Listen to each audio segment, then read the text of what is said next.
প্রেম করে বিয়ে করে দেখেন মেয়েটির মা ও শাশুড়ি এবং বোন এবং প্রেমিক কি করে মেয়েটির সাথে। আসসালামু আলাইকুম। আর এত রাতে যে কোনো বন্ধুর বাসায় যাব? নতুন বউ কিভাবে চুলার পাশে গিয়ে দেখেন রান্না করার জন্য গ্যাস কিভাবে চালু করে সে তো দেখতে পারে না। শাশুড়ি মা দেখে ছেলেকে দেখে দৌড়ে পড়ে গেল।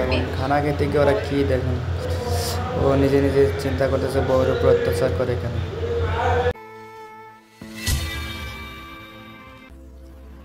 নিষ্পাপ একটি মেয়েকে চুরির অপবাদ দিয়ে দেখেন কি হাল হয়েছে। হাইরে আসর দুনিয়া, মা ও মেয়ে ছেলে মিলে দেখো মিথ্যা অপবাদ দিয়ে এত সুন্দর জীবনটা সংসারটা প্রেম করে বিয়ে করেছিল, তার কী অবস্থা হয়ে যায়।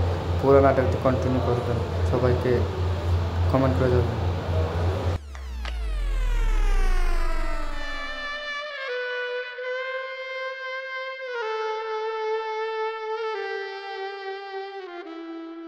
বিয়ে করছো আবার কথা বলছো?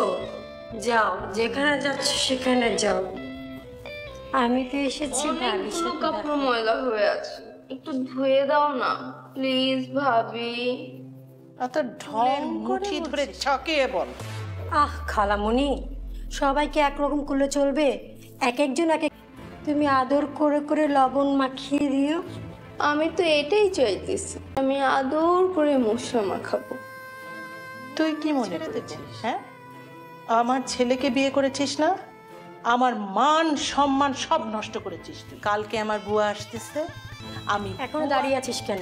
যা, পরে পুরো বাড়ি ঝকঝকে করে তুমি কাপড়গুলো সুন্দরভাবে ধুবে।